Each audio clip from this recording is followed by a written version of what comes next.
Hey, what's going on, everybody? It's Nate, the DM here at Adventures in Faerun. This isn't actually much of an intro, this is more so a warning. Throughout this part of the campaign, Rob was rolling using D&D Beyond's built-in rolling system, and for pretty much most of the night, he rolled terrible on attack rolls and on lore rolls. So I gave him mulligans or random advantages that in lore would make sense to have, but I didn't tell him he had beforehand because I assumed he'd make the roll the first try without advantage. All this to say, I gave Rob a lot of mulligans because he was rolling really poorly with D&D Beyond, and obviously I'm here trying to tell a story. If my player rolls terribly when trying to get lore, there's no story to tell. So I was giving him those mulligans so he could learn his own backstory and have fun at the same time. So, yeah, I hope you guys enjoy the video, and I will see you guys next time. Peace out.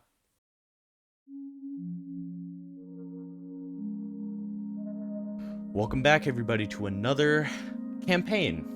This time on the Adventures in Faerun channel. We are not continuing Phandelver right now. We are doing a bit of an origin story for one of our main characters here, Melthezicus Tasnile. So, we take a momentary detour away from Phandelver, away from Phandalin, away from Neverwinter, to an island south of the main continent of Faerun to visit the island of Rakahn, birthplace of the blue dragonborn, and where they coexist with many different races between the bugbears and the hobgoblins that, let's say, civilize the bugbears. There is a large wood full of fairies, full of a bunch of the Feywild living there. And last and most importantly, the Dragonborn. This island has been separated into two hemispheres, the northern and the southern. The northern is where the Dragonborn live, with their capital city being Castle Huron, with them having two cities, Central City and Northport City, and an extra stronghold, the Western Keep. In the south, we have where the bugbears live, in Krugek City and Castle Isoldance, their capital, as well as Hunter's Outpost, one of their smaller encampments. And in the deep timberland, we have the fairies and the rest of the Feywild that live here happily on the island of Rakahn. Now, all of these multitude of races have lived here in harmony for hundreds of years. Recently, their king has died of old age, and replacing him is the prince, the now current king, who we will see in a minute. As Melt, you wake up in a room here inside of Castle Huron. Castle Huron is a very large city. It is a circle, or as close as a circle as you can get to in, with medieval and Renaissance building techniques. This big castle is separated into about 4 different sections. The inner circle being where the nobles live and where the king lives, the main castle area of Huron. In the outer circles live let's just say the middle class, the poor, and the worse off than poor. As you wake up, you begin your work as part of the Royal Guard. You prepare for the day, putting on your armor, saying goodbye to your wife and child who live in the city with you. As we pan over to the throne room here, the old king of this realm has died, leaving his son, King Anotrig, in charge. Most of the people dislike him, to say the least, but he is well respected by some of the nobles at least, and bipartisan, you all that are a part of the Royal Guard. Not only is it your job to respect him, but it is also your job to protect him, as today is a special day. At the start of the month, every month, here in Rakahn, people from all around the island come to visit now King Anotrig, but the king of the realm, asking for a multitude of things, whether it be somebody asking for pardon from jail, somebody asking for more crops or a blessing from their king, for whatever it might be. Today is going to be a very busy day, and you all need to be vigilant. You see as the guard to the right of you, before the day starts, asks you, "Alright, mate, how many you think will come in today?" Enough to keep us all busy. Yeah, alright, that's a bit of a cop-out answer. How about this? Let's put a wager on it, yeah? I'm not one to push my luck usually, but what's the wager? It's a friendly wager, mate. Just 1 gold. 1 singular gold piece. Very well. What do you bet? I'm betting higher than 50. I guess I have to take lower then. Sure. Alright, fair enough. And your day begins as the first person comes into the throne room here, asking for the king's blessing for hopefully a good turnout for the crops this year. And slowly the rest of the day continues as 1 person, 2, 3, 4. But on the 5th, I would like for you to roll for perception. It's a 15. So on a 15, what you can notice is all of a sudden this heavy presence is in front of the doors to this throne room. You have no idea whether it's a threatening aura or if it's just someone with a heavy foot. As a hooded figure enters the throne room. They speak not their name, but King Anotrig, taking the initiative here, asks, "Hello there. What is it you would like to ask me on this splendid day?" You can hear noises coming from the markets downstairs in the courtroom, through the windows. You can hear, there's a bustling of hundreds of people here alive in the city now. It's about midday. As this hooded figure looks up, the hood clouding the top half of their face, but not their mouth. As the hooded figure says, "Down with the king." Bang! You hear a pistol shot, and you look over to your king. He's grasping at his chest. What would you like to do? I'm gonna say, "Guards, seize him!" And I'll run up to the king. And I don't know. I mean, he's not unconscious yet. No, he is very Right. much still conscious, but he is bleeding out. So as you run up to your king to check on him, one of the royal guard comes with you, and the other 2 begin to close in on the hooded figure with their spears pointed. The figure runs. Seeing that the man, or whoever this is that has just killed your king, has run off, one of them calls for you to follow and says, "Leave the king, we have important business," as you trade places with one of the guard as you begin the Okay. chase. The 2 of you make it down to the courtyard. Having heard the gunshot, the market empties. There's not a soul left here. And you see the assassin halfway at about the fountain, sees both of you chasing, and sees the gate in front of them closing. They realize there's no way out of this. I would like for you to roll for initiative. Okay, Melt, you go first. Huzzah. Okay, let's see here. Can I... This is about 30 feet. Can I move onto this box?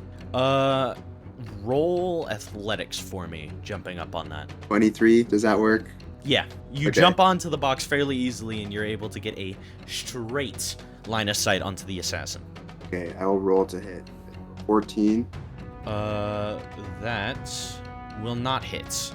As you prepare to fire your bow, you line up the shot, but being on, a box as you are, you lose your footing slightly and you misfire the arrow by a bit. Is there anything else you would like to Okay. do, like a secondary action or movement or something else?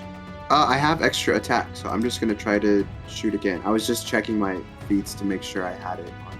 That's also not gonna hit. Both shots miss. Having been a little stressed out by the fact that you missed the first shot and slipped, you focus a little too hard on trying to hit the second and you miss even worse. Alright, Then it goes over to the Rakahn Royal Guardsman, who is here with you. He will begin to move. You go south. He will begin to move north and attempt to pin the assassin target right here.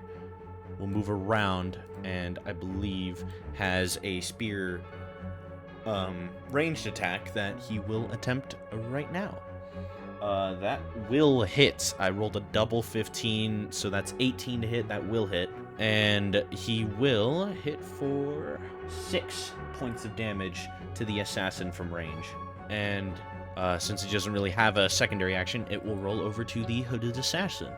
And again, seeing as there is no way out of this alive, she also hops onto a table to get clear shot at you. And I will also roll athletics, which should just be dex, I believe. Nat 1.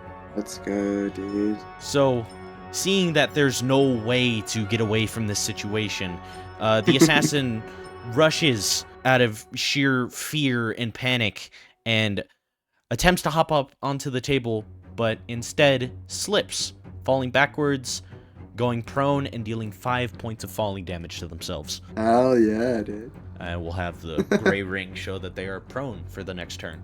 And it will go over to you, Okay. Melt. I'm just gonna roll to hit with the short bow again. Go for it. That one's not gonna hit. That one will not. Try this again. Brother! You are rolling Why like are some you hot with dookie me right now. They're prone. I'll have you roll at advantage. There we freaking go, dude. Okay, so a 23. The second shot will hit. So 4 piercing damage. Okay, and that hits for 4 piercing damage onto the assassin. I rolled a 19, which means because of my improved crit, my attack rolls can score a crit hit on a d20 roll of 19 or 20. So that means it's actually Okay, 8 so that's points of double the piercing damage. So that would be 8 points of piercing damage. Okay, cool. Then we will move over to our secondary royal guard here, as he will attempt, now seeing the assassin fall prone, will just move up and around the fountain much closer, rolling for another attack at advantage because the assassin is still prone. That would be a 19 to hit, so that does hit. For, I believe that's just 1d6 plus 1 again. That would be 2 points of damage. Let's go. As, well, the turn passes to the hidden assassin, but they are currently prone, so the turn will pass back to you, Mel. I'll just roll to hit with the short bow. First shot, 18. That will hit. I'm gonna roll a second shot first before the damage. For multi-attack. Got it. That one will not hit, only the first shot will hit. Same, so 4 piercing damage. Okay, so another 4 piercing damage to the assassin. How's the assassin looking, by the way? The assassin's significantly hurt, but from what you can tell, can still fight for quite a while. As the turn passes back to the Rakahn Royal Guard, as he will walk up and now put his second hand on his spear and attempt to jab with a melee attack this time. That is a 19 to hit, and that will hit. And this will be a d8 plus a 1 for damage instead of a d6. That will be another 4 points of piercing damage to this hooded assassin over here. And the turn will turn to the hooded assassin, finally getting a legitimate first turn here. They will pull out their short sword and attempt to slice at the Rakahn Royal Guardsman right in front of you. That is a 9, 6, 15, and that does not hit, but the assassin has multi-attack, so they will roll again to hit for a second time, and that will hit on a dirty 20. The target must make a DC 15 Constitution saving throw, taking 7d6 poison damage if failed. That would be 8 points of piercing damage to the guardsman here, and he will roll a d20. That is a nat 1. Oh no! On a crit fail, so I will roll the 7d6 for damage on this. No. What I will say is, your fellow royal guardsman is looking real rough, as on a crit fail for him on the Constitution saving roll, that will deal double the poison damage. So that is 24 times 2. And wait, 29? 24 times 2. But still. Wait, you rolled... What's... It says 29 on my end, no? Is it 29? The hooded short sword damage from Hooded Assassin. Open the roll dice log. Yeah. Okay, 29. But still, regardless, that damage doubled is definitely more than his 42 points of HP. He's just dead then. If the will, attack does more... I will not have him die, but I will have him get knocked. Okay. And so the turn rolls back to you, Melts. Oh gosh, dude. Oh, I'll just move right up to him. And I pull my spear out. 18. That will hit. Let me roll to see if I can hit again. That one won't hit. It's an 8. But I'll roll the damage on the first hit one. Once, yeah. Yeah, so 6 piercing damage to the assassin. Okay, cool. And well, now seeing an opportunity, having easily defeated one of your brethren, the assassin will back up. However, you will get opportunity attack on this, so roll for an opportunity attack. 22. Okay. Plus cool. 5 to hit. So, on the way out, the assassin will take, I will say, since you're technically still two-handing, roll another d8 plus 2 for damage. Oh, yes. Max Nice. damage. Alright, so that is 10 points of damage to the assassin as they are running away Ah. towards the exit, seeing no. as they've killed one of the royal guardsmen, but knowing full well that there are still at least 3 or 4 still holding the gate and protecting from this assassin's escape. They're just getting distance between the two of you. And the assassin will attempt to hit you. Oh, brother, that is a 24 to hit. That will be 1d8 plus 3. Okay, so that's good. That's only 4 piercing damage to you. However, that is also... It's a poison crossbow, too. You need to do a constitution saving throw for me. Okay, come on. That's a nat 1. So 7, because I have a plus 6 to con saving throw, but that's also a nat 1. That's also a nat 1. I really don't tell me do this to it's you. the same damage as the other guy, because that's crazy. That's crazy. What I will say, the poison damage itself might kill you. Oh my gosh. I will roll for the poison damage right now. That is another 29. But it's doubled? Because you crit failed it, yes, I will have it be Oh, double no. damage. Yeah, I'm So dead. essentially what this does, and as you feel the poison set in, as the crossbow plunges into your stomach, you blink, and you wake up somewhere new. What? As you blink and take in your surroundings, I will like for you to roll an insight check for me. After you full rest. Do the full rest. Not one. Oh my gosh. Not one. Okay. Bro, can we do this another day? Please? God. I'll have it be at advantage. Roll again. 8. You recognize that you're back at your home, where you grew up. After the death of your king, you remember moving out of the castle as you just couldn't stand in that throne room one more day, having let down your king. And you moved you and your family away to a farm where you grew up. And as you look out, you see your son running towards you, Mephithed, named after your father. And beside you, Deophon, your wife. And as your son reaches out a hand to you, he says, "Did you forget, father? We're already dead." Bang! What? Loud lightning and thunder as you finally awake from this nightmare. That was a nightmare? Roll another insight check for me. Oh my gosh. 17. You quickly adjust to your surroundings, remembering, oh, right.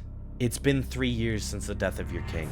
It's been 2 since the death of your family. You're here in the Eastern Front, the Eastern Trenches more specifically, and you have a mission.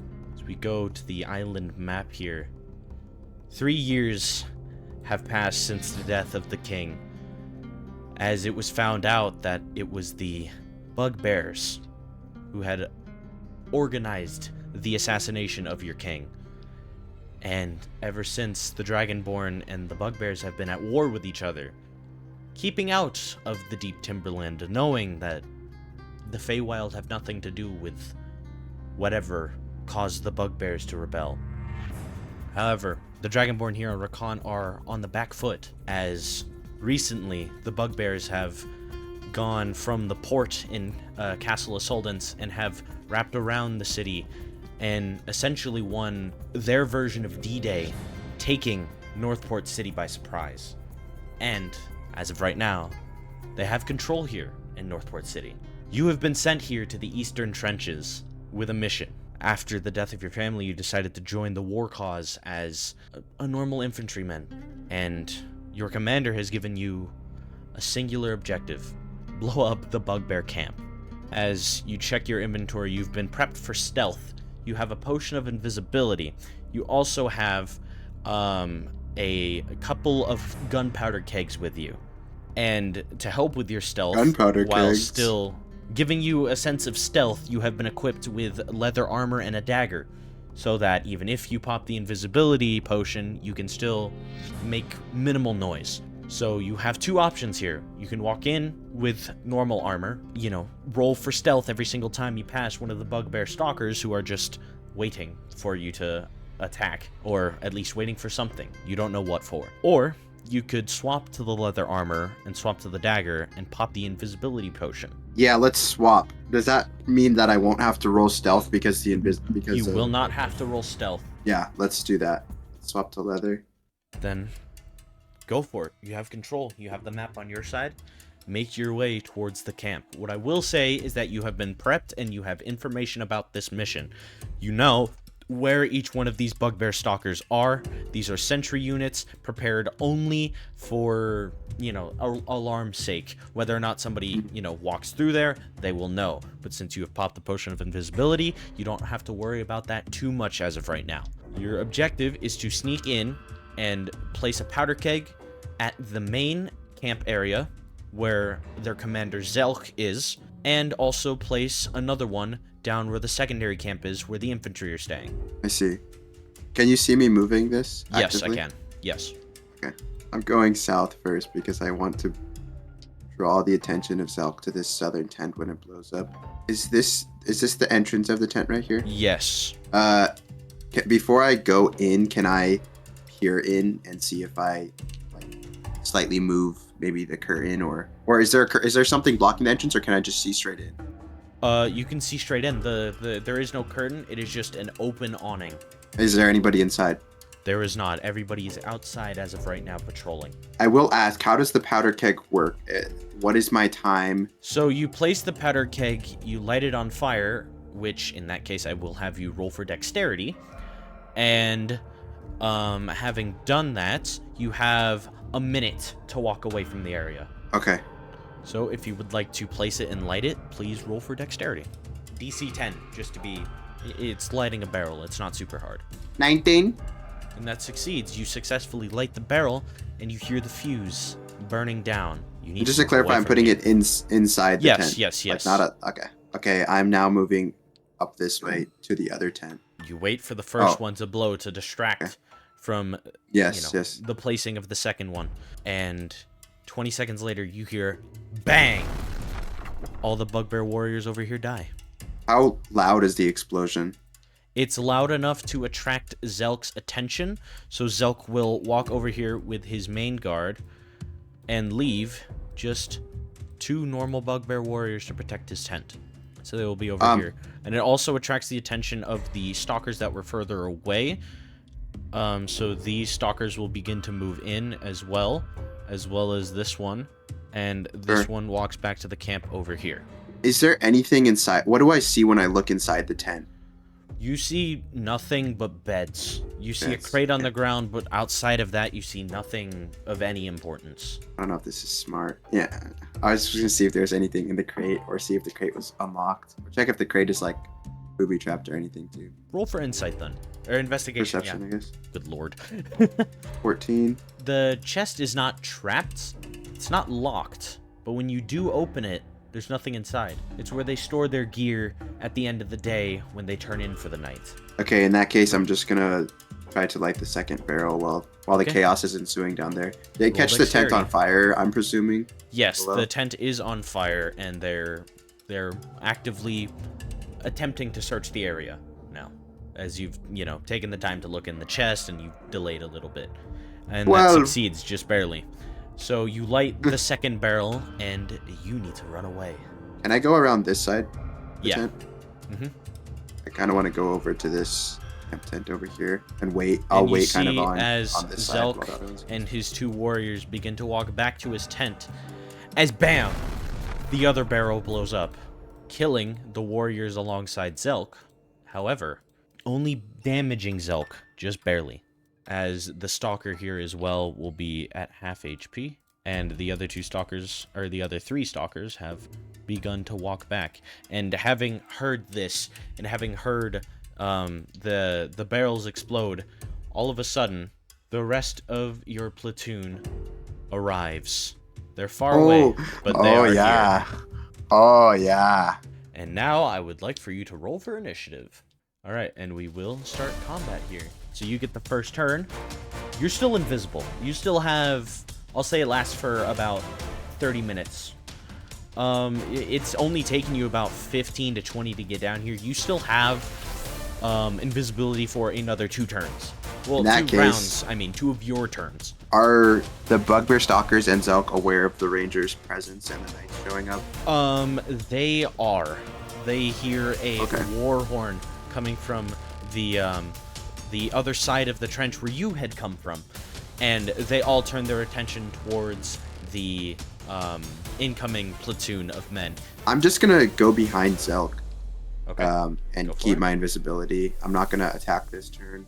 I'm gonna wait another cycle. That will be the end of your turn. Yeah, I'll just try to keep following him for now, I guess. And that will be Zelk's turn. Seeing as this has just happened, and his full attention is now turned towards the hill, the other side of the trench where you just came from, he calls his men to him and says, "We're under invasion!"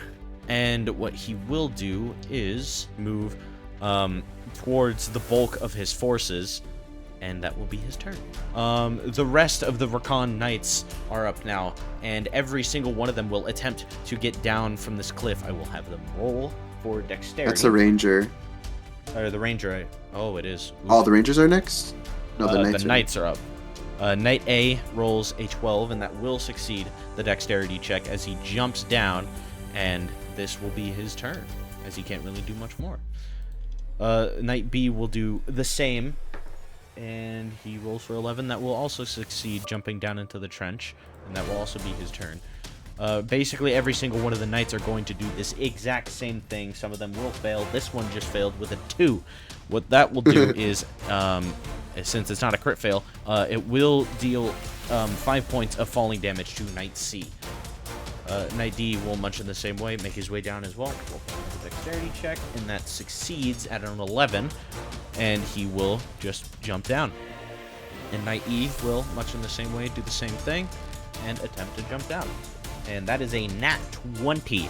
This man jumps down and gains full movement back as he attempts to move even closer to where Zelk's army is, and he moves up to here. And the Rangers, realizing they don't really need to be super close here, they will begin to take a different route. However, you, having not signaled this and having not seen it yourself, they will jump down. That is a nat 20, so this one will also gain full movement back, but he will have to go through another dexterity check, as those little grass patches you see up there are pitfall traps. I didn't even notice that. I didn't even think that was a pathway, so I'm glad I didn't attempt to go that way. Yes, so that is an 11 plus athletics, so that will be a 15. That will succeed, as this ranger dodges and dives over every single one of the traps, and he ends up here on the other side. All right, and Ranger B will head down much in the same way. Roll again for... Oh my lord, these guys are rolling hot. That's another 20. He will gain full movement back and jump back down into this. That is another success on the pitfall trap as he passes. Wait, can Ranger A not attack from... that is a full wall. He cannot see past that wall as of right now. Gotcha. Ranger C will again roll for dex, and that will succeed. He will be able to get down here on a dirty 21, and this one will also do the same. And barely succeeds with a 12, but he gets down with his brother, and Ranger E is also now on the way, and that is another success. And now all of your troops are slowly making their way towards you, as now it swaps over to Bugbear Stalker A. They still don't see you. Nobody knows you are in here. Neither does your platoon. They have zero clue where you are. All they heard were the 2 loud bangs, and that was their signal to begin the invasion here on this camp. Bugbear A will actually begin to start moving towards the guy who got incredibly close to him with that nat 20 earlier, and he has 30 feet of movement, so he will move up to here. He still can't see him, but he saw the man jump down, and he assumes somebody's got to be close. Bugbear B, on the other side, will attempt to move closer to the main area where the rest of his forces are, and he will move up to this tree. C is up now, and C... Okay, fair enough. C will also begin to move up, and now, getting past A, we'll see the first of the knights begin to pull in, and he will use his javelin to attack with ranged. That is a 30-foot ranged attack, and that Knight E is well within 30 feet. Yeah. So that will be a +5 to hit, and that is a 10. That will not hit the Knight. As the first javelin misses, Stalker C quickly prepares a second one and begins to attack again with multi-attack, and that is a crit fail. And Stalker C, having crit failed that attack roll on the multi-attack, begins to throw it, but in doing so, slips in the mud and falls backwards prone, taking, we'll say only 2 points of falling damage that time. So that one is prone, and because of that, it will automatically go to Stalker D, who will attempt to move up as well, but still not quite in range to see the knights. He ends his turn, and it rolls over to you, Mel. So I have one more turn like this, being invisible, and then on the next turn at the beginning of it? Yes. Yeah. Okay. I would like to tell you as well, since you are invisible, I will count this sort of as a rogue with stealth, right? If you attack somebody while invisible, I will count it as advantage for you. Okay. And remember, again, if you hit for 19 or more, you get a crit, so it does double damage. I guess I might as well use that. I was trying to wait for them to get up so I could have the flank, but I'll take the advantage anyway. And just so that they were closer. Yeah, I guess I will roll to hit with the dagger from behind. Kind of catches Elk by surprise. Cool, go for it. That's a 22. Even though that hits, roll for advantage anyways, just in case you get the 19. 1. So that's... No, we're not going to count that. Doesn't count. You rolled at advantage, so the 22 will hit. And then can I roll my multi-attack? Or do you want me to roll the damage? How do you want me to do this? Because every time I go, I just want to have a pattern that we can just stick to. If I'm multi-attacking, just roll to attack. Let's say without advantage, I just roll to attack. I will say, because multi-attack counts as a secondary action, I will not have you roll for that yet. I will have you roll damage on the first hit, and have you pop out of invisibility. And then your next roll to attack will not be at advantage. It will just be a straight roll. So just roll the damage now? Roll twice for damage, yes, on the first hit.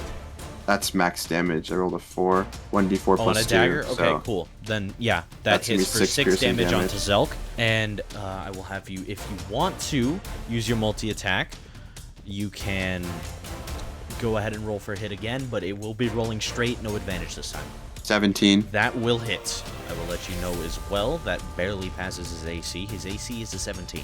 So can I say I'm using 5 points of damage. Savage? Well, I was gonna say, Savage Attacker can only be used once per turn, but because I rolled max damage on the first try with first dagger hit, can I use Savage Attacker? Yeah. Also, you didn't use Savage Attacker on that first one since you didn't roll damage twice. Go for it. There we go. 6. Okay. So another 6 points of damage to Zelk. Okay. Awesome. So I just walk up behind him with the dagger. Yeah.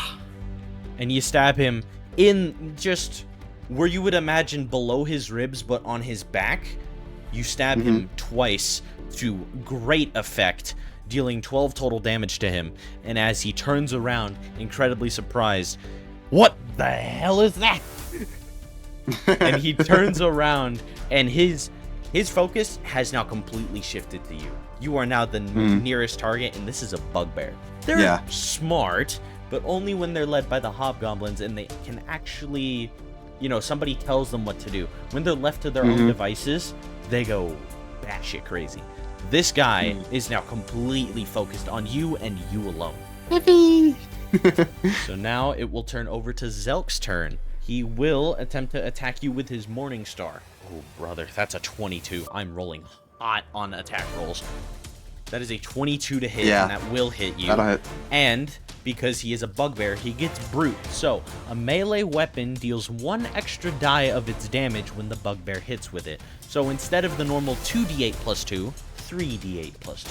Oh, yeah, baby. That is 16 points of damage to you. And you see as he turns around, surprised, but this guy is a commander for a reason. He knows battle. He is focused and completely locked in on this. He turns around, swings at you with his flail, and deals a massive amount of damage to you, hitting you directly in the ribs. Me with my leather armor crying. And that will be the end of his turn, and it will go to the rest of the Rakahn Knights, as they're all still moving up. So they're all still trying to get to you right now, as this one has another 30 feet of movement. That will move him to about here, as he can see Bugbear Stalkers see. I believe these guys do not have a ranged attack.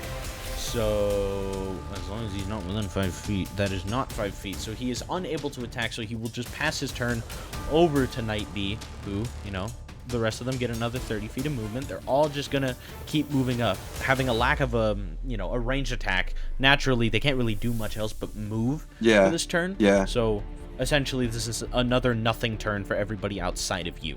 Except for Knight E, who's already up with this group. He can walk up over here to the bugbear, to the stalker, and he will attempt to hit with advantage with his greatsword. 17 to hit. Oh, wait, no, I read that wrong. That's a 19. That is a 24 to hit, and that will... roll it again, just in case you roll a nat 20. No. Is he rolling with advantage? The first one was a 7. So I'm just saying what the actual roll is. So that was a 19 for damage. I do not believe that they're fighters, so they don't get the advantage that you get. However, basically, that hits for... Hold on. This is the Morning Star, so that is plus 5.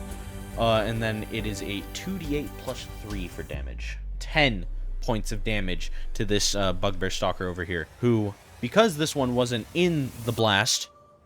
either the first one or the second one, this one is still full HP, outside of the tumble he took, and that will significantly damage Bugbear Stalker C.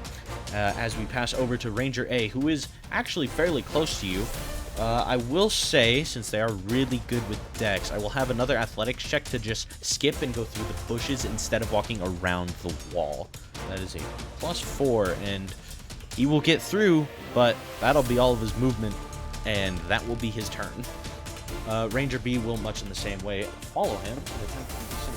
That will succeed. That is a dirty 20 on a athletics roll, which is really funny. And he will get a full 30 points of movement and will move out over here, having succeeded the acrobatics check, and will be in range of Stalker B, who is behind you currently, to attempt to save you from being flanked. He will hit with his light crossbow right now. That is a 12 plus 3. That is 15. That is the AC of the Stalker, so that will hit. And what is your damage dice, good sir? That is 1d8 plus 1 piercing damage. That is a 7 plus 1, so that is 8 points of damage to the Stalker right behind you. Yeah, baby! Is that the one that got hit, or is that half HP because that of the is the one that got hit? Yes, that is the one that's already half HP because of the explosion. This guy is damaged. And we will move on to the rest of the Rangers, who will, seeing that there's a pitfall there now that their brothers have just, gone for, Ranger C will actually attempt to move the other direction and head towards the bushes through the tree. So there's a crack in the wall here. He will make his way to it and make his way just through it, and that will be the end of his turn. And Ranger D and E will do the exact same thing. as now it You're not gonna have them rotates back climb the over. tree to shoot from the top of the tree. I guess it's a little extra. Big old clumsy dragonborns trying to climb a tree. That'll go swell. So now up is Bugbear Stalker A. He's got another 30 points of movement, and what he will do is move over and past his brother to attack Radon Knight E. And I will not count this as flanking, as Stalker C is currently prone and doesn't really count as a person right now. So he will roll to attack. And he he also has multi-attack, so this will be 2 different attacks. First attack will be 15 plus 5. That's a dirty 20 to hit. And this will be 2d8 plus 3 damage. 13 points of damage to the knight. Barely a scratch on them. They have 52 HP. He'll be fine. And that will be, actually, I lied. Stalker A has a bonus action that I will use called Quick Grapple. It's a dex saving throw DC 13 with a medium or smaller creature. This is a medium creature. And if they fail, they are grappled, and now they can technically get free crit. So I will attempt to grapple, so I will roll for the dexterity saving throw, which, hold on, I believe they have, that will be a 5, and that will not pass. So now Radon Knight E is grappled, and I will have that marked as blue. And it will go over to Stalker B, who is the one right behind you, Melt. And he will begin to, well, I'll say this, having been shot by Ranger B in the back, and not knowing that Ranger A even exists yet, he will move over to Ranger B and attempt to attack him. And that will be a 16 to hit. Will that hit the Ranger? Yes, it will. That is an AC of 12. Good lord. That is another 2d8 plus 3. That is, oh, brother, that's a 5 plus 6 plus 3. That is 14 points of damage to the Ranger. And that will be that guy's turn. And now it will go over to Stalker C. Stalker C will be unprone, but that will be his turn. It now goes to Stalker D, who, well, decides to walk up and attack this knight as well. 12 plus 5, that's a 17, that will succeed. So this Stalker actually does succeed to hit with the first attack, and that will just do 2d8 plus 3. That is 11 points of damage. I would like for you to roll Insight right now while this is going on. 23. Okay, cool. As you look around this battlefield, you see your entire platoon attempting to, defeat these bugbears. One of them struggling, the rest of them still having not joined the fight. You imagine looking at the Stalkers and how frenzied they are, having seen the rest of the soldiers that were around them just fall due to the explosion.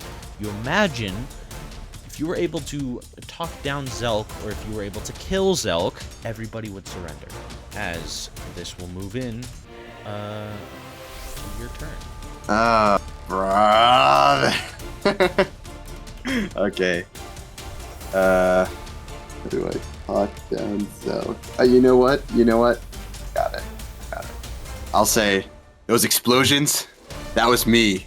Half your platoon dead before your very eyes. That was my doing. You think I'll stop? I can. Call your men off. You've lost this battle. Perhaps not the war, but you should know, as a commander yourself, you will not win this. And I will not stop. Can I have this be an intimidation check? And if you don't, we will show no mercy. I will give you 2 options here. You can roll Intimidation straight, or you can roll Persuasion at advantage.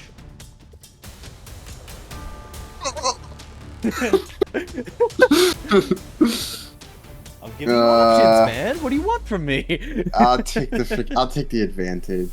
Okay, roll for Persuasion at advantage. Go for it. All right. Oh my god. You got advantage for a reason. Okay, 15.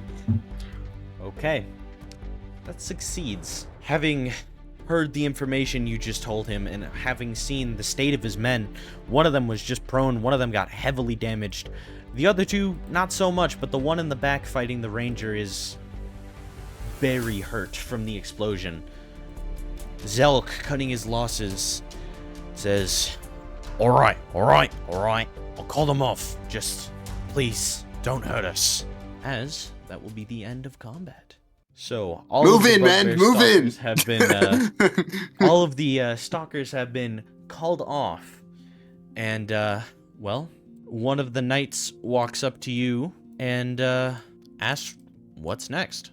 You were originally sent here to just attack this camp, and if you were successful, to come back. However, you've done this incredibly quickly and much faster than anybody could have anticipated, really. You have the option of just pursuing the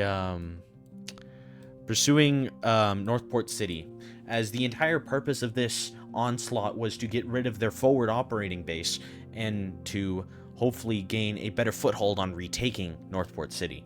So you can either go back and you can rest, or you can take this opportunity and go and, attack Northport City directly right now with the men that you have. So what is your decision here, Melthezicus? I was gonna ask, does Zelk and the Bugbear Stalkers become prisoners of war to us? Or are they just prisoners staying of war? Yes. However, in order, prisoners of war and the like, you'd have to send back some of your men to go and escort them back. Bring them back. Castle. I don't know. I think we just go back, honestly, because this was my command. I did it properly, and yes, we could push forward, but I think we go bring them back, and then we come back with the proper forces, everyone full HP, fully armored. We bring home prisoners of war, which will be good for whoever my commander was, probably.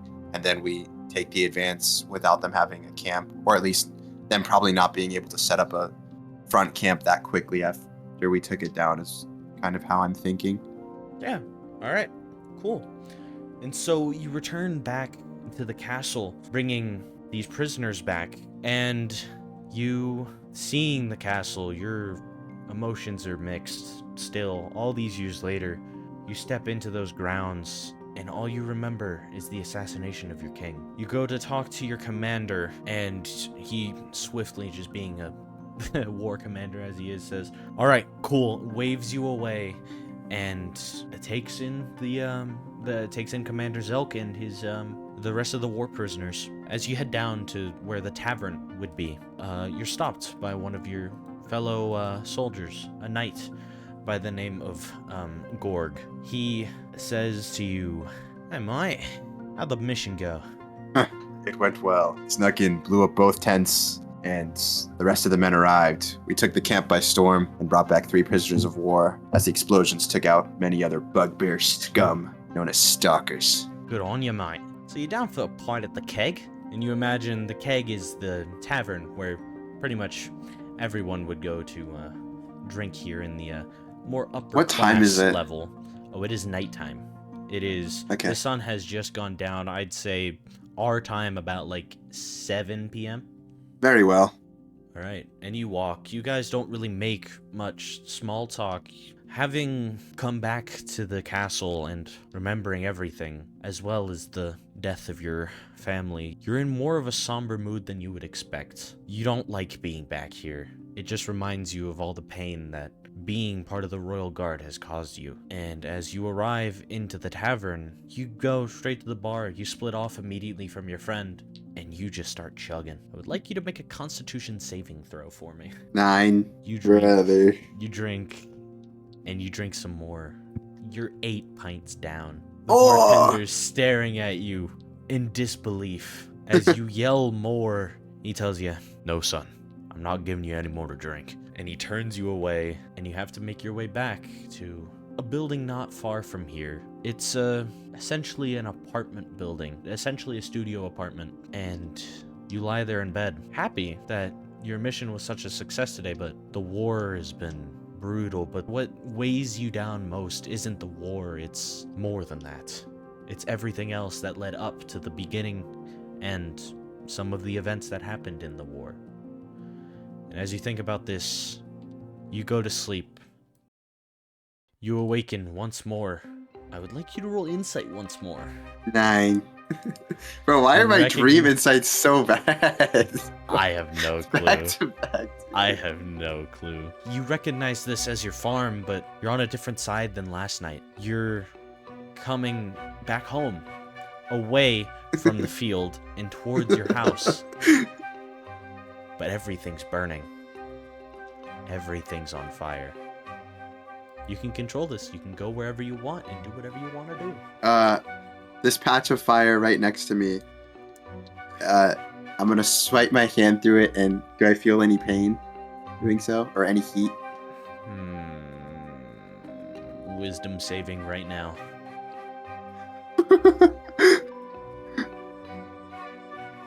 That 20, baby!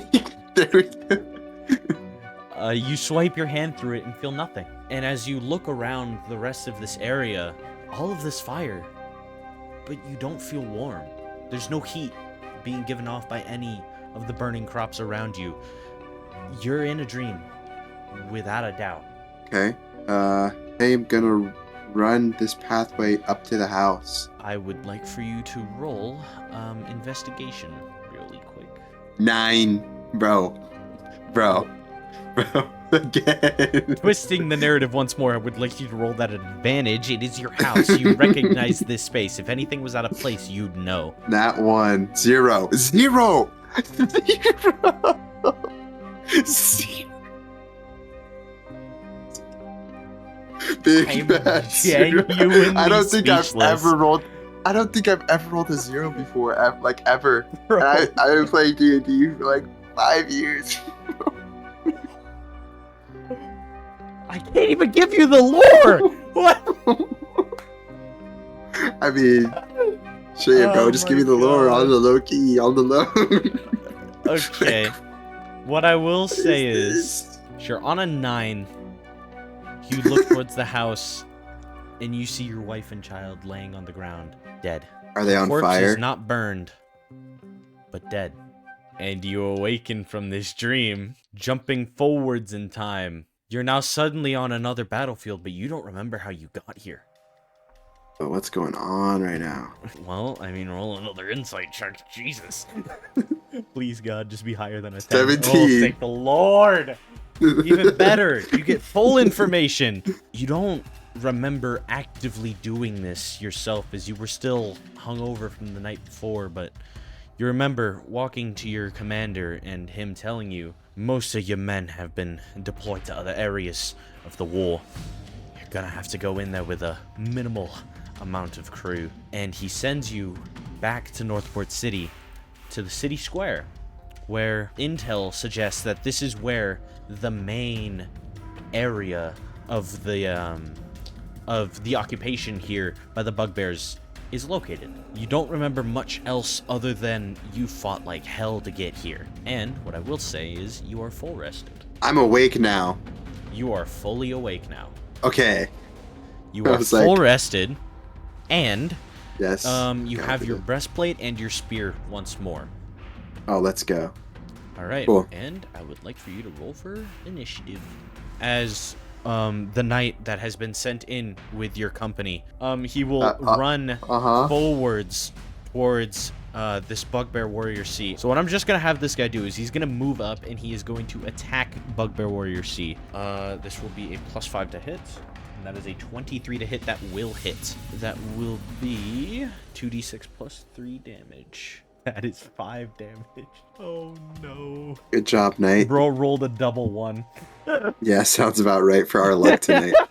My luck on rolls. Dude, I don't know. We'll just multi-attack. Brother, that is a 10, and the second hit will miss.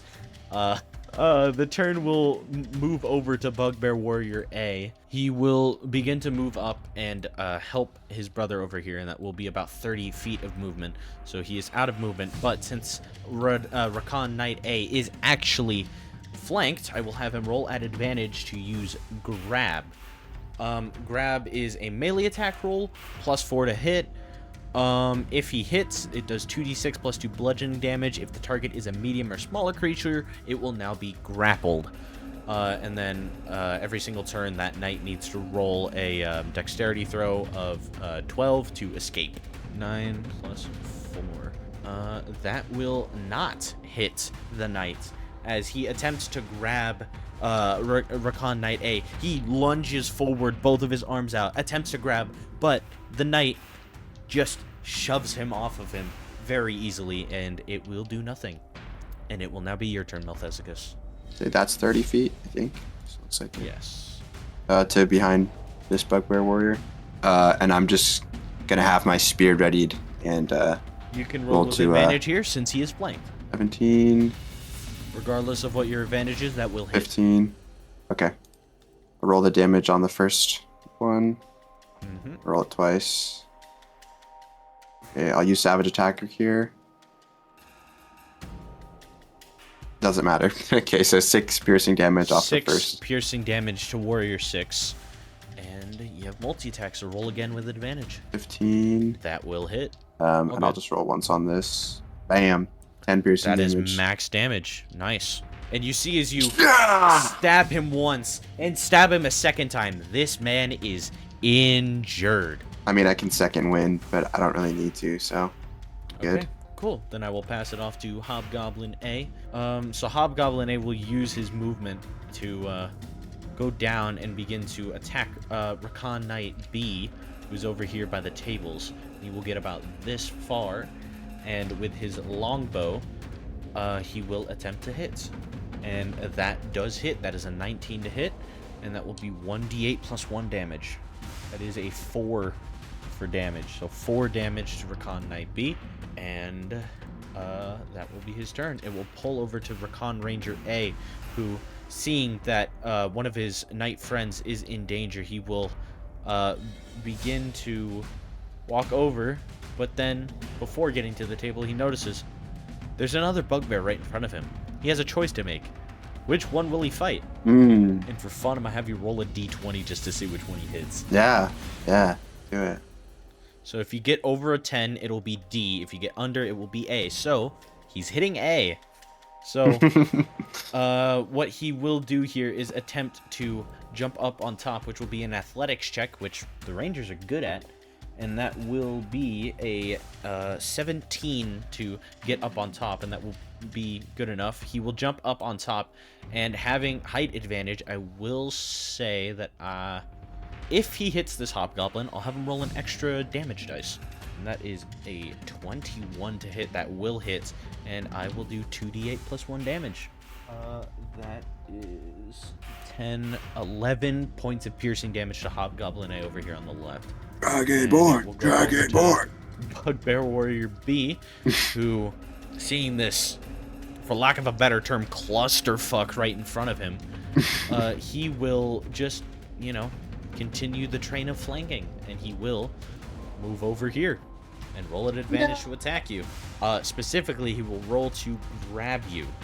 So this will be advantage, and it will be a +4 to hit.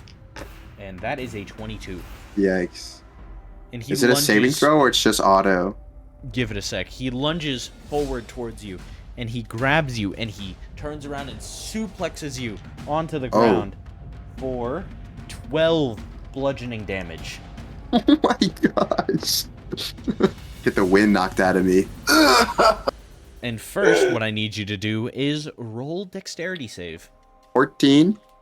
The DC was 12, and you succeed, so you are not grappled for the next turn. You were able to escape from his grasp, having been heavily damaged, and step back a little bit. And it will be Bugbear C's turn, and this is the guy who is Oreo sandwiched between you and your other knight. I would like you to persuade him not to hit you. Persuade the bugbear not to hit me. Or intimidation, Don't shoot! whichever one you want. Don't shoot! Don't shoot! Holy Arc Raiders. Either intimidation or persuasion, whichever one. If you roll for intimidation, I'm going to need you to make some sort of show of it. If you roll for persuasion, make a speech. I'm going to do intimidation, and I'm going to... Oh, no. I don't like where this is going. I'm gonna breathe in and I'm going to like allow my breath weapon to be seen, like show, like see the lightning crackling inside my mouth as I open up my mouth, like that, basically. Cool. Roll for intimidation. 12. That succeeds. He rolled an 8. Let's go! Yeah! Seeing this, That's why he's the GOAT! The GOAT! even chancing the opportunity attack, he will begin to run away a little bit. He'll go 10 feet north. Roll for an opportunity Oh, attack. hell no. Hell no. Both you and the knight, because he's running through 2 people. 8. 16. Hit. You will hit, so roll your d8 for damage. What is your damage? It's a D8 plus 2 because he's Okay. because I'm Cool. stabbing as opposed to throwing. Gotcha. 9 Cool. piercing And damage. That will do 9 piercing damage to him as he runs away, terrified, and moves backwards. That will be his turn. Now goes to Bugbear Warrior D over here, seeing his hobgoblin, for lack of a better term, master. You know what? Roll history. 18. Okay, yeah. So, throughout history, bugbears have always been an aggressive species. They only ever really turn, let's say, docile when in the captivity of hobgoblins. They're not really under captivity, but they work together in harmony in a working society, and that seems to calm down the bugbears. Outside of that, normal bugbears seem to be incredibly aggressive and don't really listen to anybody. But from what you remember here in your time on Rakahn, the hobgoblins were in the castle of Soldans, and they did have lord and liege over the bugbears that lived here on the island. And so Roger. Bugbear Warrior, seeing his essentially his better being attacked, will run up and attack Ranger A at disadvantage since Ranger A is on a table. Oh my Christ, I rolled a 17 and an 18. Wow. And with his light hammer will slam down onto the table, and that is 3d4 plus 2. Christ, that is 12 points of damage to the ranger. Having Yikes. crashed down off the table completely broken now, and that will be Warrior D's turn. As one of the other rangers in your custody, now seeing Warrior D having just knocked his friend down, ignoring the fact that you two were up there, he just watched you completely terrify one of the warriors into backing off. He will go to help Ranger A move over here and roll an advantage since he is technically flanked. 12 plus what? 3, 15, 15. That will hit the bugbear, and he will roll for damage. 1d8 plus 1. And that is 5 points of damage to this bugbear warrior. And now Something- turn back over to Warrior E. I forgot to mention that I will now mention. That's actually important. Is when I hit with my spear, I slow the creature's movement speed by 10 feet. Cool. That doesn't matter. That We won't count hasn't it come for... into... No, we'll count it from Yeah. now on, but that hasn't come into play yet. Okay, just because this guy was moving away, he only gets... Oh, no, 20 he feet only instead gets of 20. 10 I feet. only moved him 10. Okay, that's fine. I was just letting you know because I didn't want to forget either. So this will go over to Warrior E, and Warrior E will attempt to get closer to the fight here. He's going to try and attack you, and you are flanked. Luckily for you, that is a nat 1. At I don't know advantage? how. On advantage, double nat 1. Nice. Like... Nice. And this warrior attempting to go out and grab you see it coming. You sidestep, and he ends up grabbing his brother, and I will have to do 1d6 damage to his brother. Yo. That is a full 6 points of damage to the other bugbear, as they both clatter down to the ground, and they will both be prone for the next turn. That's freaking good, dude. And it will go over to Knight B's turn, who is over here with the Hobgoblin. Seeing that the two Rangers have Bugbear Warrior D fairly handled, he will walk up to the Hobgoblin, and he will roll to attack. That is a 13 to hit. Please tell me that hits the Hobgoblin. This would be really sad if it didn't. That is not. He attempts to slice at the Hobgoblin, but just barely misses him, and he will do no damage. It would go over to Hobgoblin B, which is this Hobgoblin who's been over here in the corner the whole time, and he will begin to move up and attack Rakahn Knight A. It will be a longbow attack, +3. That is a 17 to hit, and that will not hit Rakahn Knight A. Brother, please. Sorry, I'm not trying to do that for you. I'm genuinely trying to see something for myself. That's 17, I'm and sorry. that will miss. He will load up his arrow, but having not pulled it back enough, the arrow will just fire out and doink off of the knight's armor. And it is now that knight's turn. Seeing that you have these two proned over here, he will attempt to move, but he will be going through one bugbear warrior, so I will have him roll for... Okay, never mind.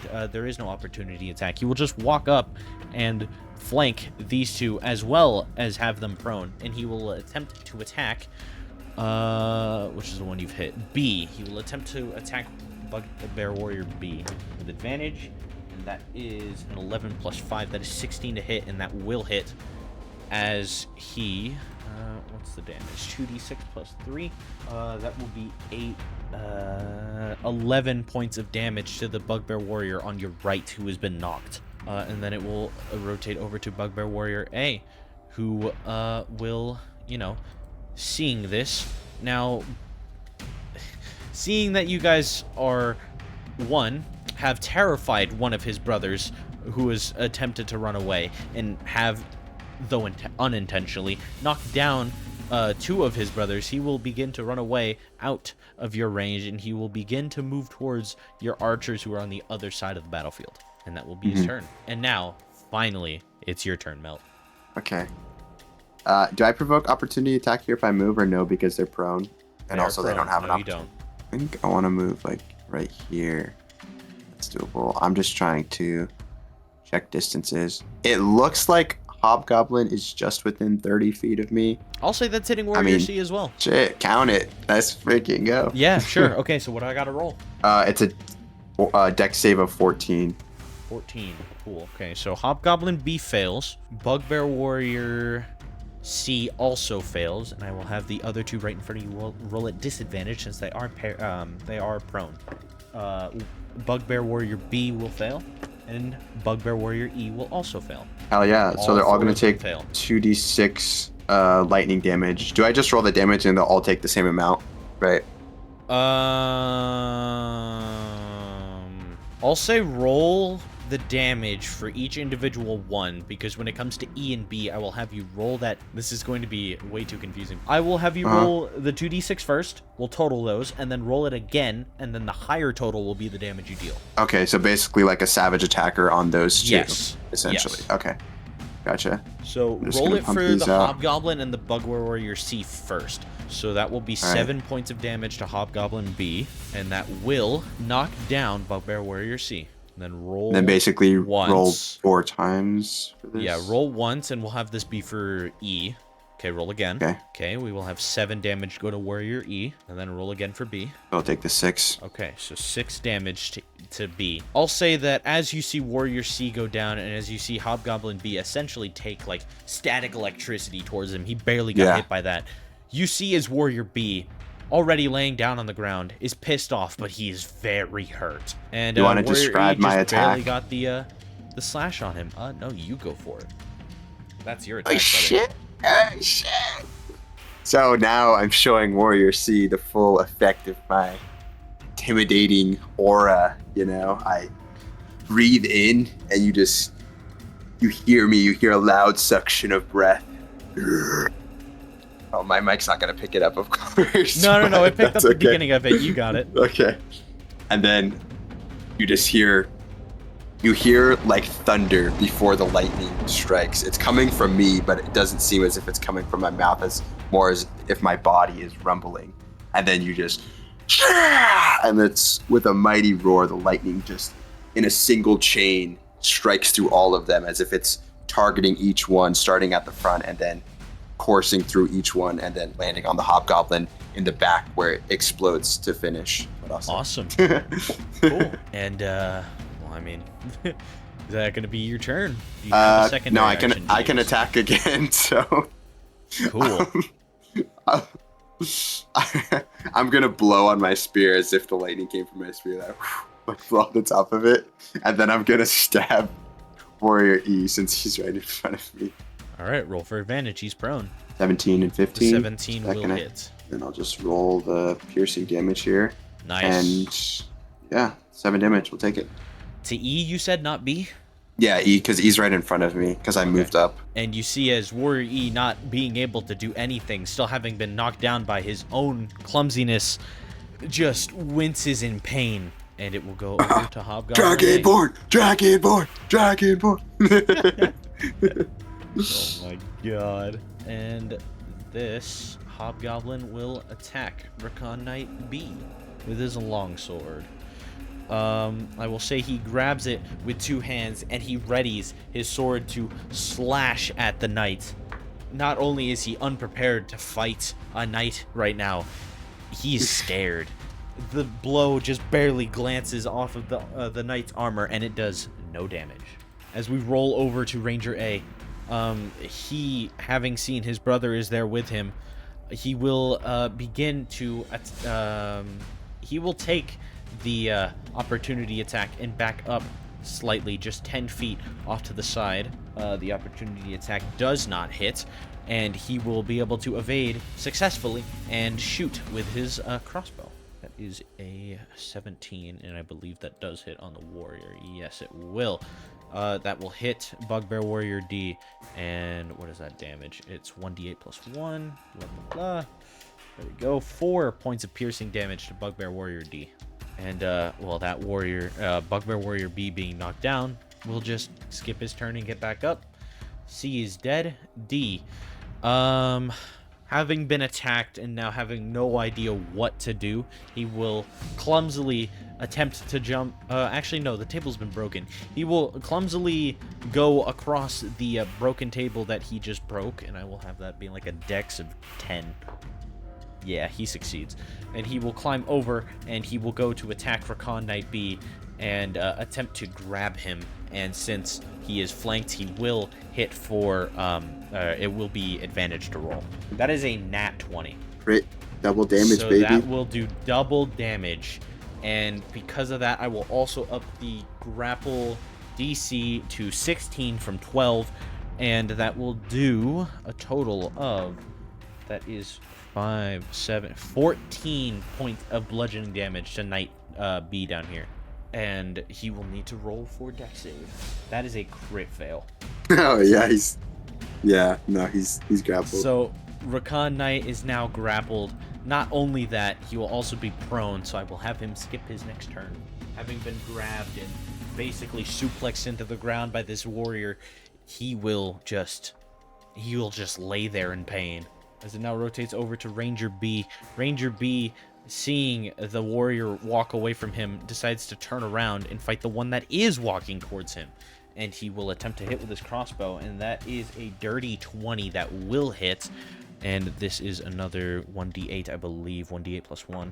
That will be a 7 damage attack to this warrior that's down here. And now Warrior E, also prone, will now get up and skip his turn. And Rakahn Knight B, also being prone, will skip his turn. And Hobgoblin B over here, I will have him walk up to you, Melt, and he will attempt to attack you. He will roll to attack with his longsword, 2 hands on the sword. He will attempt to slash at you. Now you are, I'll say that you're not being flanked because they are technically on the other side of the wall and can't really. Well, isn't E still prone, or did E get? No, or did they he have just his turn got to up. get up? He just skipped his turn and got up. So he is up, but I will say you were around the corner of that wall. You are not technically flanked. So I will have him just roll it flat. Oh god, that is a 21. I am sorry. Yikes. With a 21, he will slash at you with his longsword, which is 1d10 plus 1 damage. So that will be 3 points of damage. However, him being a hobgoblin and having an ally that is 5 feet within you, he will deal an extra 2d6 damage to you. Oh, and that's an extra 10. So that is 13 points of damage, my friend.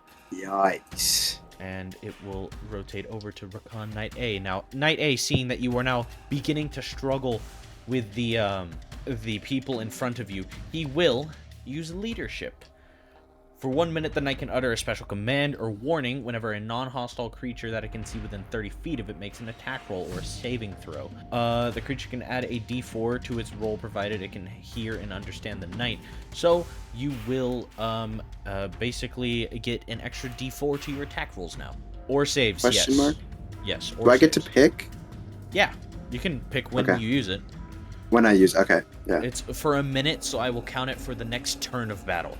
After that, So if I roll a vanish. 16, then it's an automatic. It's an nat automatic 20? unnatural Okay. 20, but yes. So he will use that, and that will be his turn. As it is now Bugbear Warrior A's turn, who is down here, attempting to attack the Rangers. He will begin to walk down even further, and he will attempt to grab this warrior down here. And that is a 18, and that will hit. 2d6 plus 2. That is 8 damage. 8 bludgeoning damage to this ranger down here, and he will also have to roll for his dex save. And that is a 2. He is now grappled. Is and leadership things will only for move people over who to are Mel. like within a certain amount, certain range? Yeah, It won't 30 work on feet. that guy. Oh, okay. Only 30 feet. Okay. Noticing that the hobgoblin has moved up on me, I am going to attack him with the spear since he's moved up. Not that you should tell me his AC, but would that help if I use the leadership on that? I mean, I can. I mean, he's not flanked technically either, so I would just have to roll the second attack. It will not hit. Okay. I will Even if just you use roll it. to hit him again. 18 That will hit. damage, and obviously I'll use savage attack in here. Take the 7 damage. 7 And then- damage to the hobgoblin right here. And then what I'm going to do here, as a bonus action, I'm going to use Second Wind. Why is this one like as an attack though? Oh, it's No, just. I know second wind's a secondary action. You can use it. Doesn't matter. It's a bonus action. Mm-hmm. But I'm using it. You can draw upon a limited well of physical and mental stamina and regain 1d10 plus 5 HP. Okay. And I can use this 3 times. But it's rolled as damage. It's labeled as damage because it's under attack. I know. or something. So I'm I gonna will roll roll it. it myself. I'll roll it myself. I got you. Oh, okay. Well, no. There you go. 15. You heal 15 points. So yeah, I'll heal 15, and then also, as part of my fighter, I have tactical shift. So when I activate Second Wind, with a bonus action, I can move half speed without provoking opportunity attacks. So Go I'm for gonna it. move. You get 15 feet of movement. Let me look real quick. Can I move to the other side of the wall? Like not, I can move like 7 feet left, and then from that point. Yeah. Over that way. I'll count it. Okay. Yeah, that's perfect. And that will be your turn. That's- And now yeah, we'll go that's to all I'll do. Hobgoblin A over here. And Hobgoblin A, now seeing the guy in front of him is grappled, and also that this man Prone. is prone, yes, he will attack Rakahn Knight B with advantage. 14. I don't believe a 14 would hit. Will not hit him at all. And he'll just miss. Cool. It'll go over to Rakahn Ranger A, who is over here. Seeing his brother get grappled, he will attempt to shoot at Bugbear Warrior A. And I will say, Brother. in the process, seeing that his brother is grappled and the warrior is essentially holding him hostage in a neck hold, right? He will attempt to shoot the warrior, however, miss, and he will actually deal damage to Ranger B instead. Oh, That is not 5 Ranger B. points of damage to the other ranger. And that will be Bugbear Warrior B's turn, the one right in front of you. He's flanked. The knight is flanked right in front of you, so what he will do is just straight up try and attack the knight in front of him. He will attempt to grab him once more. Brutal. Doesn't hit. And as he attempts to grab, he is once again brushed off by Knight A. Knight A is an absolute unit. Fearless, and it- battle-ridden soldier. Oh, part. god damn it. It's the origin. Bugbear Warrior. It goes over to Bugbear Warrior D. The knight is prone. He will attempt to use his hammer, which is a +4, and he gets advantage again if grappled, but also flanking, so yeah. Well, that's a 1 for damage to start. I get 2 more. That is 8 plus, that is 10 points of damage to this knight down here. And then it will move over to Ranger B, who is grappled right now. He will, actually, I think he's forced to roll the dex save, and if he gets out of the dex save, he'll have a turn. If not, he is still stuck here. And he has dex +2. He does escape. He is no longer grappled, and he will move away, having kicked the grapple away and not take an opportunity attack, and he will attack Warrior A. That is a natural 20. That's what I like to see. That's So what I'm talking that about. will be a D8 +1. Actually, I'll just roll the 2D8 right now. 13 points of damage to Bugbear Warrior A. We will move over to Warrior E, who is right in front of you as well.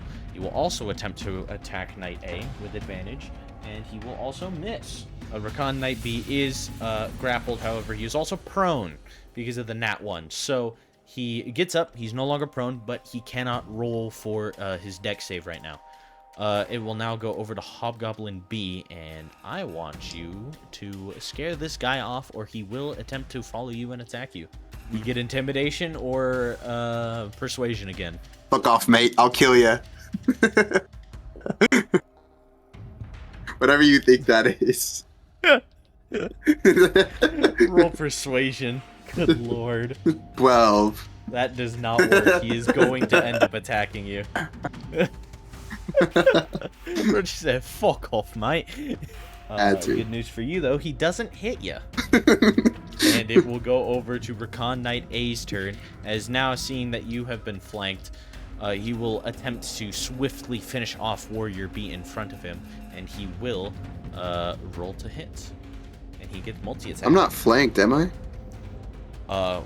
You are by a Hobgoblin B right now. Not flank, but seeing that you are about to get flanked. Oh, gotcha. Try to finish off the 2 warriors in front of him and go to help you. Hey, yo. The first attack does not hit whatsoever, so he will use multi-attack and attempt to hit again. The second one also misses, and This guy sucks. and it will move over to Bugbear Warrior A, who is over here down at the bottom. And now seeing that he has been heavily wounded, and seeing that his friends have one who is very low HP over there, will attempt to begin to move over towards the broken table now. And that will be his turn, and it will move over to you, Mel. I'm just going to attack the Hobgoblin behind me. 19. That will hit. 14, but +5. That will hit.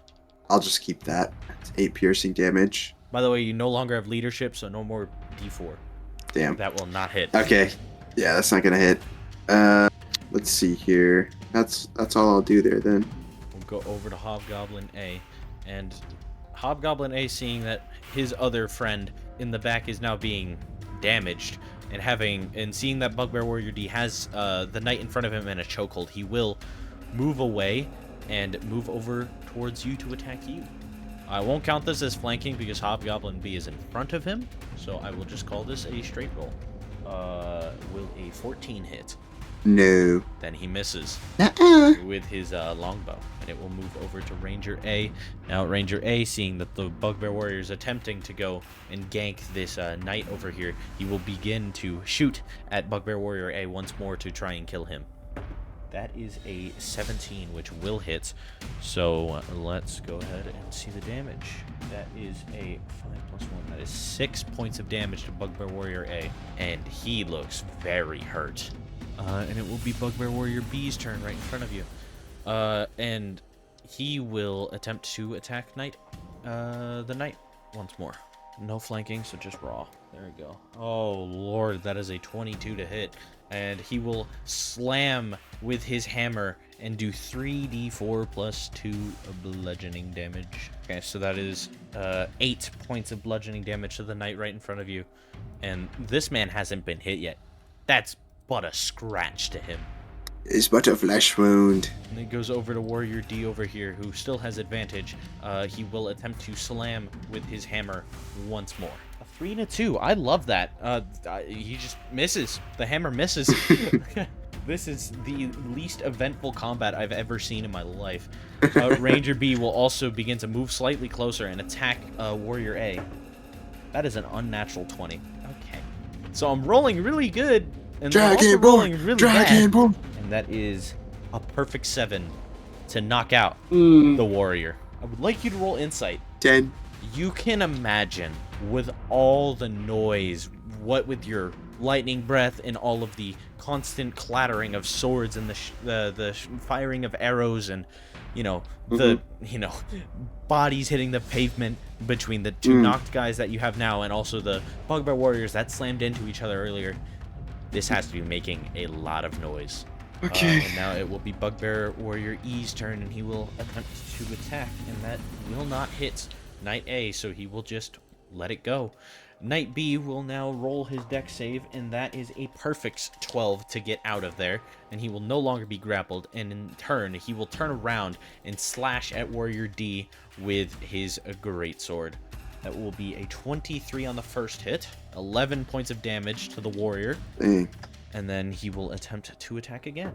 That is another 22 to hit, or 23 to hit, I mean, with another, oh my lord, that is another 13 damage, and that will kill the bugbear warrior right in front of him. Oh my gosh.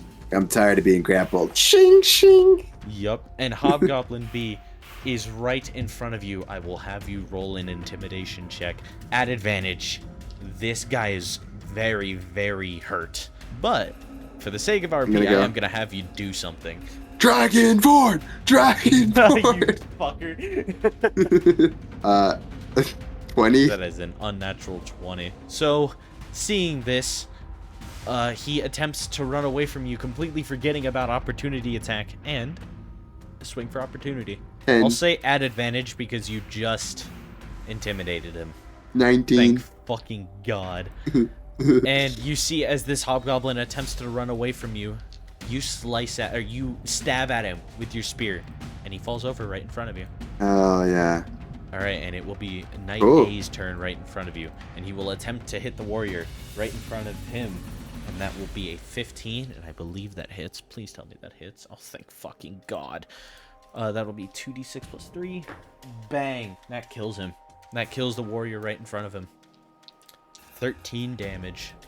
Dead. It will now move over to your turn. Your actual turn. Okay. I'm assuming I'm close enough to hit this guy with the spear. Bugbear Warrior E. Oh, Warrior E. Yes, you'd have to step around the corner because there is a wall right there. Okay. You can barely see it, but it. Okay, yeah. And then I'm gonna roll to hit with the spear, and that will not hit. I'll make a secondary attack here. 22. That will definitely hit. I use Savage Attacker here. I guess I'll take the other damage. Well, it's 5 either way, actually. Yep. So. And you deal 5 damage to the warrior right in front of him, stabbing him through the gut once more. These guys are on the back foot. They're terrified. They weren't expecting a fight. They were just here to roam around and pillage what they had, not yet pillaged here in the city square. As it will go over to Hobgoblin A, and he will walk up to you and attempt to hit you with his bow. That will be 19 to hit. Yeah, that'll hit. 5 points of damage. However, martial advantage. You are within 5 feet of Bugbear Warrior E, who is an ally. He gets extra damage on you. And that is 3 extra points of damage. Alright, I'll take it. Alright, and it will turn over to Ranger A, as Ranger A will use Dash to begin to get closer to you. Actually, no. He will move up 30 feet, and he will attempt to shoot the Hobgoblin right in front of you. That is dirty 20. Good lord, I'm rolling good on these Rangers. That will hit 8 points of piercing damage to the Goblin and Hobgoblin in front of you, and he looks shaken. And that will go over to Ranger B, who will much in the same, move up and do the exact same thing. Okay, that one won't hit, so we'll just skip that and move over to Bugbear Warrior E, who, now seeing how outnumbered he is, will, I think he's just going to try and grab you, and that will not Succeed. And it will go to Knight B, and Knight B will use his dash to get much closer and up right next to Hobgoblin A. And it will go back to Knight A, and Knight A will just attempt to attack Warrior E once more. That is a crit fail. There you go. You had to roll out on one of them. Had to at some point. And in readying his sword, holding it with two hands, he will attempt to slash in front, but he was way too narrow-minded and focused on the two warriors in front of him. He had no idea you walked up right next to him. And he will deal 1d6 damage to you. No idea. I walked up next to him, brother. I've been here for 3 turns. What you mean? Wait, how much? 4 damage to you. Okay. Gotcha. And it will walk over to your turn. You got 2 options here. You fight Warrior E or you fight Hobgoblin Yeah, A. I fight Warrior E. I'm gonna roll to hit Okay. with the spear. 12. That does not hit. Right? I'll just roll to hit again here. 19. That will hit. Same again. 5. So 5 piercing God damage. damn. And you stab at him once more between the ribs this time, and he looks not winded, but he looks exhausted and very pained. And it will go over to Hobgoblin A's turn. Now, seeing that a knight has just walked up right behind him, he will attempt to hit with his longsword onto Rakahn Knight B, grabbing his sword in 2 hands, and that will be a 19 plus, I think that's plus 3, yeah, plus 3 to hit, and that will do a d10 plus 1 damage. That's 3 damage to the knight in front of him. It will go down to Ranger B's turn, and B will, now seeing that the Hobgoblin is flanked, he will move up slightly, and he will roll at advantage to hit the Hobgoblin. Okay, I just chucked that across my desk. Hey, natural 20. You know, if it works, it works. If it works, it works. So he will do 1d8 plus 1, so that will be 2d8 this time. That is 9 points of damage to this Hobgoblin right in front of you. And the Hobgoblin will keel over and die. Next up is Warrior E, and Warrior E will, seeing that this is basically a complete failure on their end, will attempt to bargain with you. All right. Listen. I'll tell you anything you want to know. Just please don't kill me. What is your favorite color? First question. Orange? Why? What the fuck do you mean why? I thought you were gonna interrogate me. What the fuck is going on? I'm asking the questions here. Now, what's inside that tent? He's taken aback for a second. He doesn't really know how to respond to that, but he refocuses and says, inside that tent's where our leaders are. Are they here right now? Some of them are. Roll for, my brain's forgetting the roll right now. I've been having you roll it all night. Insight? Yep, there it goes. 21. On a 21, you can see he's lying. He is lying. Over here on this side of on this front of the battle, they haven't been able to send reinforcements yet, as Northport City was just taken over a couple days ago. It takes more than 2 days for a ship of reinforcements to come from Castle of Solent. So, is he lying completely about his leaders being in there? No, all of the leaders that are currently here with him are in the tent. Oh, hell yeah. Okay.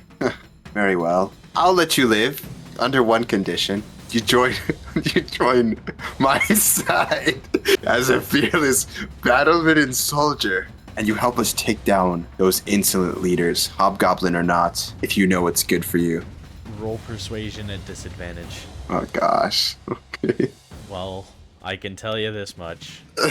Nice. He doesn't believe you. But while you were saying this, Rakahn Knight A readies his sword and chops the warrior's head off, killing him. What the hell, dude? We're not here to take prisoners. We're here to retake Northport City. I don't give a shit if he was going to or not going to. We need to take this city back. We don't need to worry about trivial things as companions and extra war prisoners now. I let you do that yesterday, but we didn't need to take those men prisoners. We should have killed them. Wasn't our choice to make. That's why you're not the commander, bitch. Now burn down that tent. The leaders are in there. Draw them out. He refuses. He says, no, Stand by. I'm just going to walk in, and we're going to investigate to see who's even in I'm there. gonna attempt to grab him and throw him down because he needs a fucking power check real quick. You are part of the Royal Guard. I will have you roll strength at advantage. But I will say it will be your strength against his dexterity. At advantage. Christ almighty. 21. He rolled an 18. You overpower him I'm easily. gonna throw him on the ground. Stay in your place. And you see as all of your other warriors have come back and have now borne witness to this. One of them asks, "The hell did you do that for, mate?" He's trying to take command of us. We have a mission, and you guys are listening to me. As I am the Royal Guard in charge here. I'm gonna use that as my selling point. I have a bomb. Deception. We're gonna throw this in there and kill Roll him. deception. Nat 20. Fox. You see as both of them look amongst each other saying, but didn't he leave the Royal Guard a few years ago? Don't ask questions, even if he did. If he didn't, that's a Royal Guardsman. Are we really gonna... And then they all say, all right, fine. Let's move on with the mission. As you walk up, would you like to throw that bomb in there? Is there a curtain here, I'm assuming? Otherwise, they would have just seen Yes. everything that's going on out here. Yes. Can I, like, sneakily look in? Do I have to roll a Yes. performance, sleight of hand? Stealth, I'll maybe, say probably? roll stealth. I'll have this be an advantage because I want you to get in here. Okay. It's a 13. Oh, I'll please, roll Lord again. Christ. 9 and 13. Is that not good? Mentally readjusting the DC down to a 10. Yeah, you did great. You did Thank you. fantastic. Dude, your lore rolls have been fucking awful tonight. I'm just gonna give this one to you. Jesus. Christ almighty. As you peek into the tent and see this. You overhear a conversation and you see a hooded man in the back room. Someone you don't recognize, but you recognize the other two. The man on your right, Srax. According to intel, the man who has overrun the Dragonborn forces here and made them draw back and has taken hold here in Northport City. And Yogs, you recognize as his second-hand man, but you don't recognize the big, massive warrior in front of you, nor the hooded man in the back room. As you overhear the conversation, we need to get this city. I need to have control of this island by the end of the week. As Strax and Yogs look at the hooded man, frightened. But sir, what if we can't? What if we can't do that? We still have to storm the entire castle, and our reinforcements still haven't arrived. Yogs just grunts in agreement. Renault puts his hand on his sword and looks at Strax. The hooded man points over to Renault and tells him to put his weapon down. I understand your concerns. However, you have no idea what plans I have for this land. We need to take care of this by the end of the week. Roll insight. 23. The voice you hear is of a cadence that you recognize from legend and legend alone. Long ago, there was this warrior, this wizard adventurer. You can't remember the exact name right now, but you recognize him to be that man, the man that you thought should be dead. According to legend, he'd have had to have lived for over 100 years by now. There's no way that this man you see in front of you is who you believe it to be. And the hooded man points to the end of the room and says, we also have guests. Oh my gosh. And you see, as he looks to Strax, Yogs, and says, go ahead and help Renault take care of this pest. As the hooded man runs away. Oh my gosh. Alright, Would cool. you like to bring in any of the men that you had with you? Yeah, bring them all in, bro. And as the knights walk in with you, and the rangers walk in as you call them in, I will say, one of the knights is a paladin, and he has casted Cure Mass Wounds. You are all back up to 100 HP, or 100% HP. You are now once more in combat, and I will have you roll for initiative. As Ranger A looks around the room, surprised to see this massive bugbear warrior here, and the captain of the invading force and his second-hand man, he decides to shoot straight for Strax, and he will miss with a 5. Strax, seeing this, turns over and says, "Well, I guess the boss was right about guests. I only saw the one of you before, but looks like there's 5 now. Let's have some fun, yogs."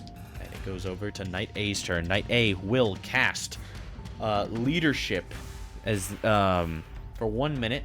You all have a D4 to an attack roll or a saving throw. Gotcha. That will be his turn, and it will go to you. Roger that. I'm gonna move up here to Renault and roll to hit with my spear. 13. A 13 does not hit. As large as this man is, you'd assume that would hit. He wouldn't be able to dodge. Instead of dodging, he just stands there. And as the blow glances off, he's not worried in the slightest. I'll roll to hit again with my secondary attack. 19. 19 will hit. Right. Let's roll some damage here. Savage attacker on that. Get 8 points of piercing damage in on him. And that will do 8 points of piercing damage to him. And he is slowed by 10 feet.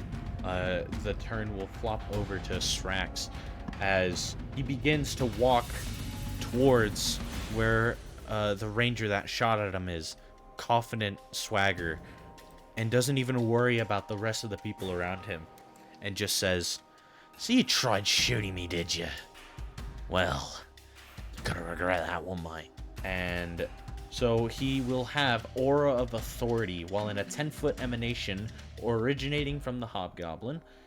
The Hobgoblin and its allies have an advantage on attack rolls and saving throws. And that will be a 14 plus 4. That will hit the ranger in front of him. And he will deal 9 damage of slashing damage. However, he's also got poison.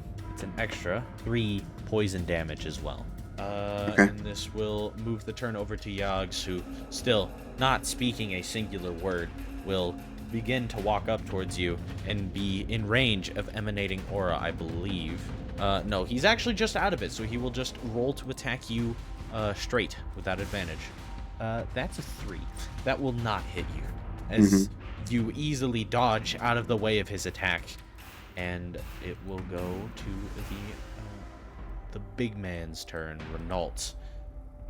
Renault, seeing you in front of him, will attempt to attack you with his Morningstar. Would a 14 hit? No. Okay. And he proceeds to, as he is an incredibly big man, he attempts to swing at you, but you dodge, as he's swinging incredibly slowly, and it will move over to Ranger B's turn. And Ranger B will walk up a little bit and attempt to shoot Eogs right in front of you. And seeing that he is flanked, he will roll with advantage. That will be unnatural 20 to hit, and so that will hit Eogs for 4 damage to Eogs. And now it's Knight B's turn. However, you imagine right now, you could probably, at least with Strax and Eogs, they have no idea how you got here. However, they do have a belief that their men are quite strong and wouldn't just fall over to any man. You assume that if you clue them into the massacre that happened outside, you'd be able to make this fight a little easier for yourself. As Knight B will walk over to the side of you with advantage and also swing at Eogs. That will be a 17. Please tell me that hits on this man. It does not. 17 does not hit.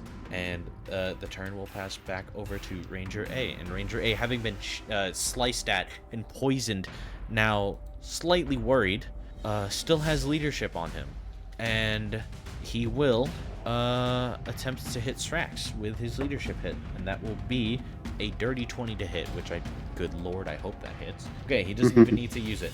So he will hit for roll max damage. That's 9 damage on Strax. And it will go over to the Knight A, who will also go and flank Eogs. And he will roll with advantage. That is another dirty 20. Holy shit. And that will be 10 points of damage to Eogs right in front of you. And it will be your turn. Okay. Gonna say, Strax, was it? Your men outside, they are no more. This is the doing of my hand and my men alone. You wish to continue? I'll say roll persuasion at advantage, knowing that you aren't lying, and I will have him roll against you at disadvantage. So he crit fails. He will believe anything you say. Okay, good, because I rolled an 8 and a 4. Awesome. You're a leader, it looks like. That means you know when to fight and when to when to use your tongue. Let me reword that whole time. Holy shit, are you trying to riz him or kill It's too late for this. You know when to draw your sword and keep it at your side. Shall we speak on these matters of the times among us, or do you wish to die by my hand as well? You say this, and as the rest of your group looks at you and then looks at Strax, they realize you're right. Even Knight A, who is, you know, more along the lines of kill everything, he realizes bringing back an invasion leader would be incredibly useful. And he's finally with your plan. And you look at Strax and he says, all right then, Yogs, lay down your sword. And you see as Yogs begins to do this, Renault readies his Morning Star and hits Yogs for... Holy fucking shit. That is damn. That is 18 points of damage, and that will kill Yogs. And I will say not even knock. That will kill him. Oh, he's dead. He's dead. As Strax looks towards Renault, and Renault says, I can't have you ratting on our lord. And he, now, ignoring everyone's turn, he will walk up, and regardless of whatever opportunity attack you do, which you can just roll damage on the opportunity attack, go for it. 5. Okay, he will take 5 points of damage on his way over, looks at Strax, picks him up with one hand, and I will have Strax roll for a Constitution saving throw. That will be a 16. Now I need to roll for whether Renault kills him or not, and that will just be a d20. He's gotta do better than a 16. That's an 18. No fucking shot. As Renault crushes Strax's windpipe and snaps his neck in half and kills him. What? Uh-oh. I'm in danger. And it moves over to Ranger B. And I will say, roll wisdom saving for me. Okay. 6, but I guess I'll add my leadership to it to make it a 10 at least. Okay, cool. We'll say that. I don't know if that's going to help at all, but... It's not enough. He rolled for a DC 14, so everybody here has to succeed a DC 14, or else they are frightened. So I will have you roll at disadvantage for everything. Half your movement. Wait, because I can actually do something about this too, so that I might not fail. Another feature of my second wind is I can use it. I can expend a slot of it to add a D10 to one of my saving throws. Okay, do it. So you have a 10 plus the 4. Roll that D10. I have a 10 right now. You need to succeed a 14. You need to succeed a 14. 13. I killed. All right, cool. Cool. So you are frightened. Everything you do will be at disadvantage for the next, I'll say, for 2 rounds. So 2 turns of your own. Ranger B is also frightened. I will just have all of you yellow for the ones that are frightened. It does also say if it doesn't succeed, it doesn't expend the use of second wind. So I guess I'll save that slot. Okay, cool. That sucks. Rakahn Knight B rolled a crit fail on the wisdom saving throw. And brother, he will run. Oh no. He is not a fearless battle-ridden soldier, bro. Fake. Ranger A succeeded, so he was not frightened by this. And nice. Knight, well, I guess just normal Rakahn Knight now. He also succeeded. All right. And so it is now Ranger B's turn. He will walk up, and I'll have him roll straight for the hit since you were technically close enough to be flanking. I'll have that counteract the disadvantage, and I will just have him roll straight for hits. That's a 6. He does not hit, and it will go over to Ranger A's turn. Since you are flanking and he is not frightened, he will hit with advantage. And that is unnatural 20 once more. Holy... Wait. I lied. It's only a +3. That is a 19. I lied. Straight to your face. That is 5 points of damage to Renault here. And then it should be the knight's turn now, and he will walk up and also attempt to slice at advantage. He misses, and it will go to you, Melt. Well, I guess I'll roll at disadvantage for this. 8. I don't even... I'm gonna use my secondary attack and roll at disadvantage again. Okay, let's try this again. Massive. It only goes downhill from here. 13. That will not hit. No, yeah, I assume not. Yeah. Oh my god. And as Renault walks up, he will use his Morning Star and attack the knight right next to you. Since he is not frightened, I won't have him roll an advantage. This will just be rolling. That is a crit fail. So Renault readies his Morning Star, but having supremely overestimated his advantage against you and the rest of your men, he swings, misses the knight, misses you, and ends up hitting himself in the face, knocking himself prone.